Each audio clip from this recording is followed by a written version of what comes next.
the beauty of statistics, the beauty of computer science, the beauty of coding is that these are things that you can apply to really interesting problems.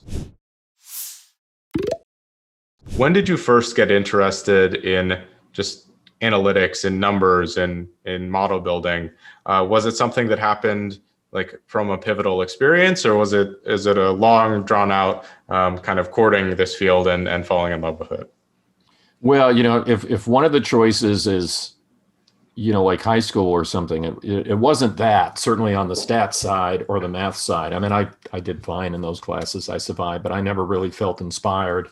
I did like playing around on my Commodore 64. Somebody was just asking me what programming language I started out with.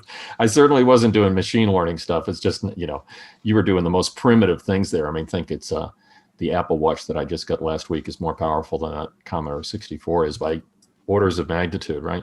Yeah, so there was a little bit of interest in programming early on, but funny memory I just had though, I did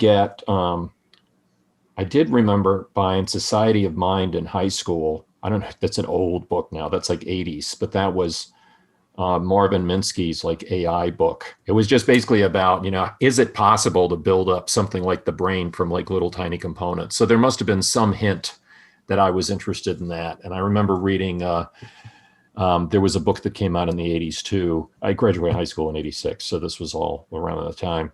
There was a book that came out on the 7 intelligences. In other words, the idea that there wasn't just like one kind of intelligence, that there were other kinds of intelligence too, like what artists have and, even like athleticism and so on, right? But, kind of looking at that because people knew more about the brain and stuff as things were going along. So maybe little hints, maybe little bits and pieces, but, I certainly wasn't doing data science kind of stuff then. And my first experience with stats in college, not too inspiring, not too exciting. I did have to do an undergraduate project that prompted me to learn SPSS statistics, the software that's been around forever, but in support of the project. And then stats started to get more interesting because the project was interesting. But I didn't really start doing machine learning until my late 20s. And what had happened was I thought I would do a PhD in psychometrics, psychology and stats. It's actually why I moved to North Carolina, where I still live. And I'd been using SPSS that whole time since the project that I just mentioned in my late 20s. So I'd already accumulated quite a few years of experience. And I had taken some classes in SPSS from SPSS Inc. In other words, corporate software training classes. And I got to know the trainers, and they had been having a heck of a time hiring the right trainers. They'd either have trainers whose only experience was, hands-on at work, but didn't know the theory that well. Or they would try to hire professors that wanted a side gig, a little side hustle. And they rarely worked out either because they were too academic and they hadn't done projects in a corporate environment.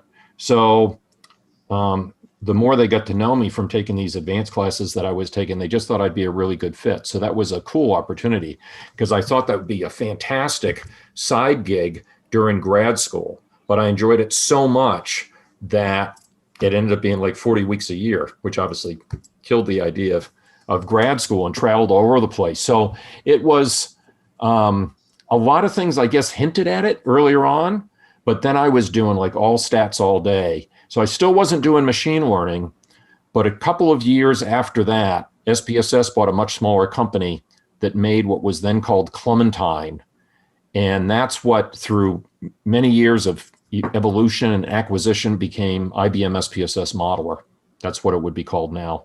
So I was one of the earliest users of that in the US because the company had been brought over from Europe. That's awesome. I love that, initially there wasn't necessarily that spark, but it seems like through repetition, through finding uses for the software is where you really fell in love with it. And I mean, honestly, I had a very similar experience. So in college, I changed majors like 6 or 7 times. I did not know what I wanted to do. And for each of the majors, I had to take a different statistics course. So psychology, you have to take research methods and statistics. For health exercise science, you had to take a stats course. For business, you had to take a stats course. And for environmental science, you had to take a statistics course. So I took 4 statistics courses. I later found out that I had to, that I didn't have to. I could have just used a couple of them to overlap, but story for another time. But by the time I took the 4th course, 1, I was really good at basic statistics. And 2, I'd done a project in each one of these courses. I saw how useful it was. And that's what got me excited about it, right? It wasn't that, I learned the same stuff over again. The beauty of statistics, the beauty of computer science, the beauty of coding is that these are things that you can apply to really interesting problems. Like fundamentally by themselves, they're not that interesting, but, to some people, they're not that interesting. Some people, they're completely fascinating. But when you take these things and use them as tools, you can do incredible things. You can understand the world in ways that you never have understood it before. Yeah, it's funny. We have more in common even than we realize, because I changed major probably 4 times. I was on an Army scholarship, so I drove my colonel crazy. This wasn't just, I go to the college office and fill out the form. This was like I had to get the Army's okay to change major. They were driven they were just beside themselves, every time I made these changes. But what you're saying really resonates with me, because the first stats class that I took, and I feel kind of bad looking back that I didn't cut this guy more slack, but I was 18, 19 years old, whatever. But he had us take this string and measure eggs, the width of the egg and the height of the egg, which looking back was kind of cool what he was trying to do. He was trying to make it hands-on, but it was eggs. There was nothing real world about it, So I didn't feel like I was solving a problem. He was just trying to make it, a very tangible way of looking at mean and median. And I just wasn't into it, But when I was doing that real world project, then I got excited about it. And frankly, and I bet we have this experience in common too, it really sinks in a big way when you teach it.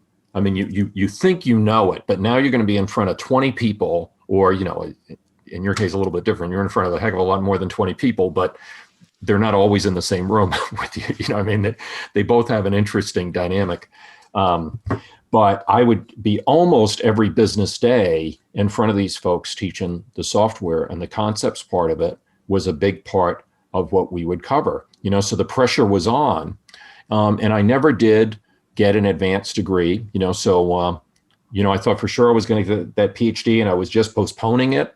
But, after many years, it's been 25, now, more than 25.